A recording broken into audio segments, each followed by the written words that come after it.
We're standing down on my dirt oval, and it's quickly become one of my favorite tracks. Now, the first reason this thing is one of my favorites is it's the easiest to build. It's also the easiest to maintain, and especially in the summer, this is my go-to track because it's the easiest to keep watered. Along with being the easiest to build, it's also the easiest to run on. And if you have friends that want to come over and try your RC cars, this is going to be where they're going to have the most success. So an oval is a great place to begin.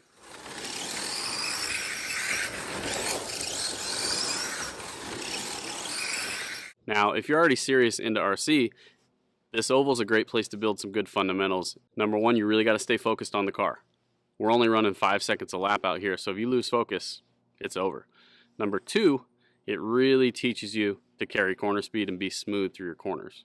And number three, one of the big fundamentals in getting fast on any track is your ability to find straightaways. So if you're trying to get better on an oval, you can change where you stand on the track and really get good at finding the straightaways from different spots around the track. One of the really cool benefits of the oval is it's a great place to work on your racecraft. If you're struggling to make passes or keep people from passing you, this is going to be an awesome place to practice with a few of your buddies, getting in those race scenarios, figuring out how to carry speed and consistently do it to where you can make some passes, set them up, apply pressure, or withstand pressure is another really big one.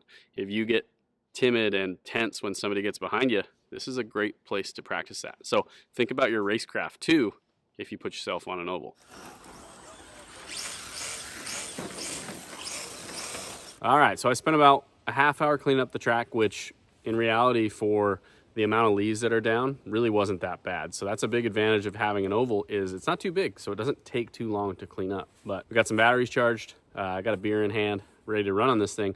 But I want to show you the track, point out some of the features that I really like, and hopefully give you a couple ideas that you might use to build your own track. Probably the coolest thing to me is just the overall setting of the track, especially under the lights, whether it's summer, winter, or whatever time of the year. If it's dry enough to run out here, coming out here under the lights is just awesome. It's super relaxing.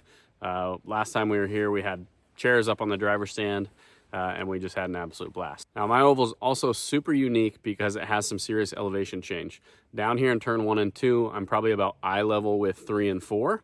So it's quite a bit lower down here, which makes for some really unique corners. And our car of choice on this oval is 4-wheel drive short course trucks. And we've actually added late model bodies to these things, so they're really fun to drive and kind of wheel each other.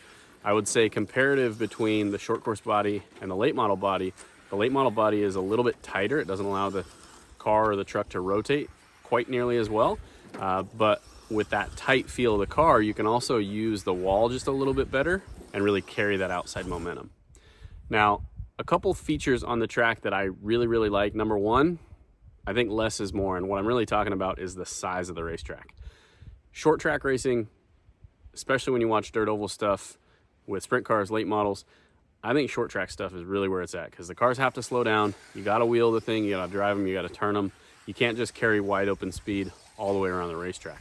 The same is true in RC. When you really have to drive the thing, it makes for different line choices, people make mistakes, and it's really fun to race each other on a nice little tight bull ring like this.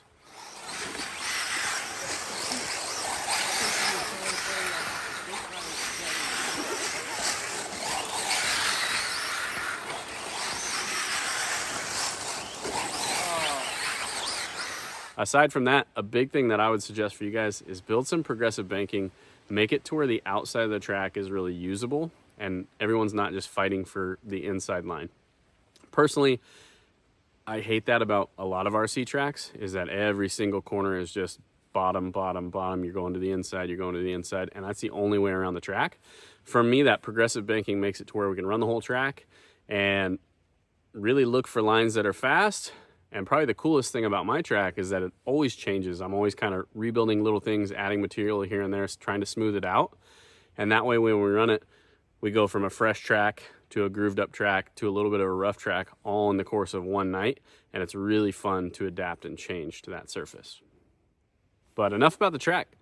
Let's run a pack on it. And I'm going to show you just a time lapse of this first battery because I want you to see how much the surface kind of grooves in just the course of one battery with one car on the track.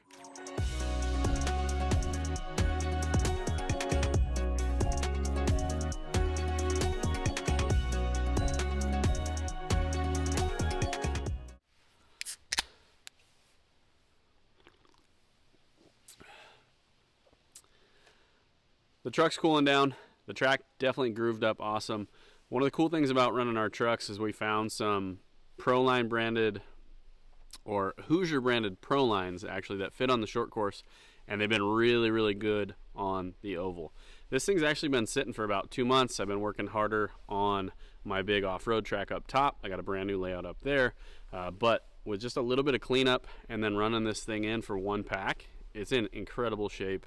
It's got a great groove down in the bottom, and if you noticed in the time lapse, I actually ran both directions on the track. I think that's one of the big advantages of the short course truck is we haven't changed them to where they can run better in one direction. We haven't made them turn better to the left. And honestly, I actually prefer the track running to the right.